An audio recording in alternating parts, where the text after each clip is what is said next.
ಬೆಂಗಳೂರು ಅಭಿವೃದ್ಧಿ ಅನ್ನುವಂತಹದ್ದು ಒಂದು ತುಂಬಾ ಸೂಕ್ಷ್ಮವಾದ ವಿಚಾರದಲ್ಲಿ ಈಗ ನಾವೊಂದು ಅಭಿವೃದ್ಧಿ ಪಡಿಸಬೇಕಾದಂತಹ ಒಂದು ಕಟ್ಟಡಗಳಾಗ್ಲಿ ಯಾವುದಕ್ಕೆ ಆಗ್ಲಿ ಒಂದು ನಿಯಮಗಳನ್ನ ನಾವು ನಮ್ದೇ ಆದ ಒಂದು ಟೌನ್ ಪ್ಲಾನಿಂಗ್ ನಿಯಮ, ಬಿಲ್ಡಿಂಗ್ ಬೈಲಾಸ್ ಅಂತ ಹೇಳಿ ಈ ತರದ ಒಂದು ನಿಯಮಗಳನ್ನ ನಾವು ಏನು ಸ್ಪಷ್ಟಪಡಿಸ್ಕೊಂಡು ಪಾಲನೆ ಮಾಡ್ತಾ ಇದ್ದೀವಿ. ಇಂತಹ ಪಾಲನೆಗಳಲ್ಲಿ ಜನಸಾಮಾನ್ಯರಿಗೆ ಅವರು ಒಂದು ಮನೆ ಅವ್ರದ್ದು ಸೈಟ್ ಎಲ್ಲಿದೆ, ಆ ಸೈಟ್ ಅಲ್ಲಿ ಎಷ್ಟು ವಿಸ್ತೀರ್ಣದ ವ್ಯವಸ್ಥೆಯಲ್ಲಿ ಅವರು ಮನೆಯನ್ನ ಕಟ್ಬೋದು, ಈ ತರದ ಒಂದು ವ್ಯವಸ್ಥೆ ಇದ್ದಾಗ ಇದನ್ನ ನಿಯಂತ್ರಿಸೋದಕ್ಕೆ ನಮ್ಮ ರಿಯಲ್ ಎಸ್ಟೇಟ್ ರೆಗ್ಯುಲೇಟರಿ ಅಥಾರಿಟಿಗಳಿದ್ದಾವೆ. ಹಾಗೇನೆ ಬೆಂಗಳೂರಂತಹ ಮಹಾನಗರದಲ್ಲಿ BBMP ಅಂತಹ ಒಂದು ಮಹಾನಗರ ಪಾಲಿಕೆ ಇದೆ, BDA ಇದೆ. ಈ ಒಂದು ಪ್ರಾಧಿಕಾರಗಳಲ್ಲಿ ಈಗ ಏನಾಗಿದೆ, ಒಂದು ಸರ್ಕಾರ ಹೊಸ ರೀತಿಯ ಒಂದು ಕಲ್ಪನೆಯನ್ನ ಸೃಷ್ಟಿಸೋದಕ್ಕೆ ಪ್ರಯತ್ನ ಪಡ್ತಾ ಇದೆ. ಆದ್ರೆ ಈ ಕಲ್ಪನೆ ಎಷ್ಟು ಸಮಸ್ಯೆ ಉದ್ಭವ ಆಗಬಹುದು ಅಂದ್ರೆ, ಇದರಲ್ಲಿ ನಿಮ್ಗೆ ಕಟ್ಟಿರುವಂತ ಕಟ್ಟಡಗಳಿಗೆ ಅತಿ ಹೆಚ್ಚಿನದಾಗಿ ಕಟ್ಟಿರೋದಕ್ಕೆ ಅವಕಾಶ ಕೊಡ್ತಾರೆ. ಆದ್ರೆ ಸರ್ಕಾರಕ್ಕೆ ನೀವು ಅದಕ್ಕೆ ದುಡ್ಡು ಕೊಡ್ಬೇಕು. ಅದು ಏನಂದ್ರೆ ಪ್ರೀಮಿಯಂ FAR ಅಂತ ಹೇಳಿ. ಈ ಪ್ರೀಮಿಯಂ FAR ಅನ್ನೋದನ್ನ ಸರ್ಕಾರ ಹಣದ ಒಂದು ವ್ಯವಹಾರದ ರೀತಿಯಲ್ಲಿ ಪಡೆದುಕೊಂಡು ನಿಮ್ಗೆ ಅವಕಾಶಗಳನ್ನ ಕೊಡ್ತಾ ಹೋದ್ರೆ, ಈಗಾಗಲೇ ಕಟ್ಟಿರುವಂತ ಕಟ್ಟಡ ಒಂದು ಯೋಜನೆಯಾದ ರೀತಿಯಲ್ಲಿ ಯೋಜನಾತ್ಮಕವಾದಂತಹ ಒಂದು ಬೆಳವಣಿಗೆ ಇರುವಂತಹ ನಗರದಲ್ಲಿ ಏಕಾಏಕಿ ಸರ್ಕಾರ ಈ ಒಂದು ಅವಕಾಶಗಳನ್ನ ಕೊಟ್ರೆ ಈ ಒಂದು ಇದರಿಂದ ಮೂಲಭೂತ ಸೌಕರ್ಯಗಳು ಏನಾಗಬಹುದು? ಮೂಲಭೂತ ಸೌಕರ್ಯಗಳಲ್ಲಿ ರಸ್ತೆ ಅಗಲೀಕರಣ ಆಗಿರ್ಬೋದು, ಇಲ್ಲ ಒಂದು ಹೆಚ್ಚಿನ ನೀರಿನ ಸಂಪರ್ಕ ಆಗಿರ್ಬೋದು, ಹೆಚ್ಚಿನ ಸೀವೇಜ್ ವ್ಯವಸ್ಥೆ ಇರ್ಬೋದು. ಇಂತಹ ವ್ಯವಸ್ಥೆಗಳು ಈಗಾಗಲೇ ನಿರ್ಧರಿತ ಆಗಿರುವಂತಹ ಜನಸಾಂದ್ರತೆಗೆ ಸರಿಯಾಗಿರುವಂತದ್ದು. ಇದಕ್ಕೆ ಸರ್ಕಾರ ಏಕಾಏಕಿ ಯಾವುದೇ ಪೂರ್ವ ಯೋಜನೆ ಇಲ್ಲದೆ, ಪೂರ್ವ ಒಂದು ಚರ್ಚೆ ಇಲ್ಲದೆ, ಮತ್ತು ಕಾನೂನಿಗೆ ಒಂದು ಅವಕಾಶಗಳನ್ನ ಬಳಸ್ಕೊಳ್ಳದೆ ಈ ಒಂದು ರಾಷ್ಟ್ರ ಮಟ್ಟದಲ್ಲಿ ಇರುವಂತಹ ಯೋಜನೆ ಒಂದು ಸಲಹೆ ಏನಿದೆ, ನ್ಯಾಷನಲ್ ಗೈಡ್ಲೈನ್, ಅದನ್ನು ಸಹ ಪಾಲಿಸದೆ ಏಕಾಏಕಿ ಹಣವನ್ನ ಪಡೆದು ಹೆಚ್ಚಿನ ಕಟ್ಟಡಗಳಿಗೆ ಕಟ್ಟೋದಕ್ಕೆ ಅವಕಾಶ ಕೊಡುವಂತಹ ಈ ಒಂದು ಪ್ರೀಮಿಯಂ FAR ಯೋಜನೆ ಇದೆ ಅಲ್ಲ, ಇದು ತುಂಬಾ ಮಾರಕವಾಗುತ್ತೆ. ನಾಳೆ ದಿನ ನಮ್ಮ ನಗರ ಪ್ರದೇಶಗಳು ಒಂದು ಸ್ಲಮ್ಗಳಾಗಿ ಮಾರ್ಪಾಟಾಗೋದಕ್ಕೆ ಸರ್ಕಾರವೇ ಒಂದು ಯೋಜನೆಯನ್ನು ಸಿದ್ಧಪಡಿಸ್ತಾ ಇದೆ. ಇದು ಮುಂದಿನ ಜನಾಂಗಕ್ಕೆ ಇದು ಒಳ್ಳೆ ರೀತಿಯ ಯೋಜನೆ ಅಲ್ಲ. ಮುಖ್ಯವಾಗಿ ಈ ಒಂದು ಪ್ರೀಮಿಯಂ FAR ಅನ್ನೋ ಒಂದು ಕಾನೂನನ್ನ ಇರುವ ನಮ್ಮ ಒಂದು ಕರ್ನಾಟಕ ಯೋಜನಾ Karnataka town and country planning act ಒಳಗಡೆ ಈ ಒಂದು ತಿದ್ದುಪಡಿಯನ್ನ ತಂದು ಪ್ರೀಮಿಯಂ FAR ಅನ್ನೋ ಒಂದು ಕಾನ್ಸೆಪ್ಟ್ ಅನ್ನ ಇಂಟ್ರೊಡ್ಯೂಸ್ ಮಾಡಿರೋದು 2021ರಲ್ಲಿ. ಈ ಒಂದು ಕಾನೂನನ್ನ ನಾವು ಚರ್ಚೆಗೆ ತೆಗೆದುಕೊಂಡು ಹೋಗಿ ನಮ್ಮ ಉಚ್ಚ ನ್ಯಾಯಾಲಯದಲ್ಲಿ ಸಾರ್ವಜನಿಕ ಹಿತಾಸಕ್ತಿ ದಾವೆಯನ್ನು ನಾವು ಹೂಡಿ ಇದು ಒಂದು ಮಾರಕವಲ್ಲ, ಇದು ಇಂತಹ ಒಂದು ಯೋಜನೆ ತರೋದೇ ಆದ್ರೆ ಸಕಲ ಪೂರ್ವ ಸಿದ್ಧತೆಗಳನ್ನ ಮಾಡ್ಕೊಂಡು ಬರಬೇಕು, ಈ ರೀತಿಯ ಒಂದು ಅಡ್ಡ ಪರಿಣಾಮ ಬೀರುವಂತಹ ಕಾನೂನುಗಳನ್ನ ತರಬೇಡಿ ಅಂತ ಹೇಳಿ ಈಗಾಗಲೇ ನಮ್ಮ ಮಾನ್ಯ ಉಚ್ಚ ನ್ಯಾಯಾಲಯದಲ್ಲಿ ಅದನ್ನ ಪ್ರಶ್ನೆ ಮಾಡಿದ್ದೀವಿ. ಆದ್ರೆ ಇಲ್ಲಿಯವರೆಗೂ ಸಹ ಸರ್ಕಾರ ಯಾವುದೇ ರೀತಿಯಾದಕ್ಕೆ ಅಂತ ಒಂದು ಅಬ್ಜೆಕ್ಷನ್ ಹಾಕೋದಕ್ಕೆ ಒಂದು ಪ್ರಯತ್ನವಿಲ್ಲ.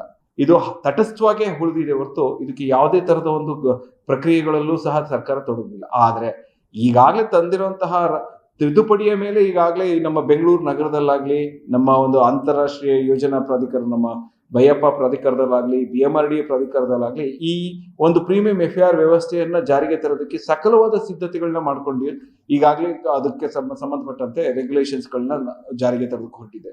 ಇಂತಹ ಜಾರಿಗೆ ತರುವಂತ ಕಾನೂನುಗಳು ನಿಜವಾಗ್ಲೂ ಅನುಷ್ಠಾನಕ್ಕೆ ಬಂದಲ್ಲಿ ನಾವು ಇವತ್ತಿನ ಸಾಮಾನ್ಯರು, ನಾವು ಈ ಜನರೇಷನ್ ಅವ್ರು ಏನಿದ್ದೀವಿ, ಇವತ್ತು ನಾವು ಅದನ್ನ ನಿಯಂತ್ರಣ ಮಾಡಲಿಲ್ಲ ಅಂದ್ರೆ ಮುಂದಿನ ಜನಾಂಗಕ್ಕೆ ನಾವು ಬಳುವಳಿಯಾಗಿ ಕೊಡ್ತಿರುವಂತಹ ತಪ್ಪು, ಒಂದು ಅನಿಯಂತ್ರಿತವಾದಂತಹ ಬೆಳವಣಿಗೆಗೆ ಸಹಕಾರ ಕೊಟ್ಟಂತಹ ಒಂದು ಹಣೆಪಟ್ಟಿ ನಮ್ಮ ತಲೆಯ ಮರೆಗೆ ಅಂಟಿಕೊಳ್ಳೋದ್ರಲ್ಲಿ ಯಾವುದೇ ತಪ್ಪು ಕಾಣಿಸ್ತಾ ಇಲ್ಲ.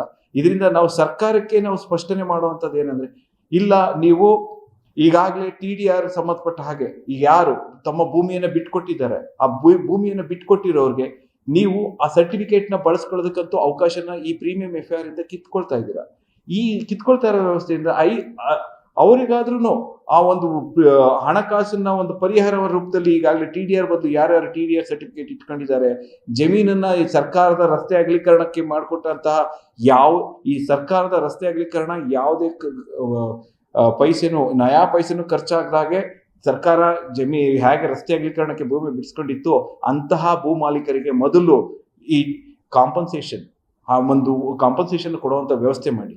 ಅದು ಫಸ್ಟ್, ಅದು ಆಗಲಿಲ್ವಾ? ಈ ಒಂದು ಈ ಪ್ರೀಮಿಯಂ FAR ಅನ್ನುವಂತಹ ಒಂದು ಕಾನೂನನ್ನ ಮೊದಲು ಹಿಂಪಡೆದುಕೊಳ್ಳಿ.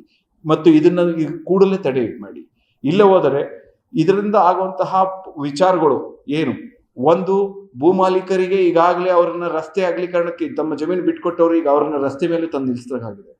ಎರಡನೇದು, ನೀವು ಕಾನೂನು ಸಂಬಂಧವಾಗಿ ಈಗ ಏನ್ ಪ್ರಶ್ನೆ ಎತ್ತಿದೀವಿ ಅದಕ್ಕೂ ಸಹ ನೀವು ಅಬ್ಜೆಕ್ಷನ್ ಹಾಕ್ತಾ ಇಲ್ಲ, ಅದಕ್ಕಾದ್ರೂ ಹಾಕ್ಲೇಬೇಕಾಗುತ್ತೆ.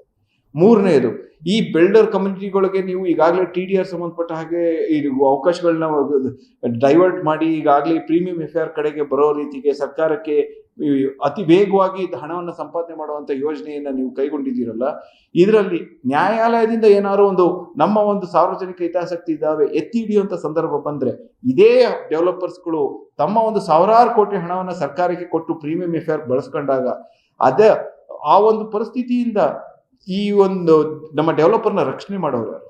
ಈ ಡೆವಲಪರ್ಗಳು ಅದೇ ಹಣವನ್ನು ತಂದು ಈ ಜನಸಾಮಾನ್ಯರು ಹೋಗಿ ಪರ್ಚೇಸ್ ಮಾಡುವಂತಹ ಅಪಾರ್ಟ್ಮೆಂಟ್ಗಳಿಗೆ ತಮ್ಮ ಹಣವನ್ನು ಹಾಕಿರ್ತಾರೆ.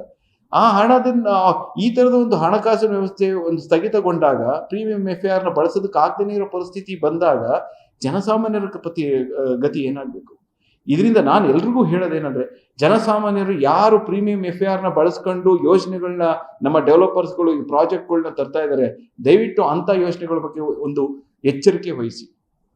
ಇದು ಹಾಗೆ ಯಾರು ಭೂ ಮಾಲೀಕರು ಸರ್ಕಾರಕ್ಕೆ ಒಂದು TDR ರೂಪದಲ್ಲಿ ಬಿಟ್ಕೊಡೋದಕ್ಕೆ ಮುಂದೆ ಬರ್ತಿದ್ರು, ದಯವಿಟ್ಟು ಎಚ್ಚರ ವಹಿಸಿ. ಯಾಕೆಂದ್ರೆ ಸರ್ಕಾರದ ಈ ಗೊಂದಲಮಯವಾದ ಕಾನೂನುಗಳು ಯಾವುದೇ ತರದಲ್ಲೂ ಸಹಕಾರ ಈ ಯೋಜನೆ ನಮ್ಮ ಪ್ರೋತ್ಸಾಹ ರೀತಿ ಇಲ್ಲ.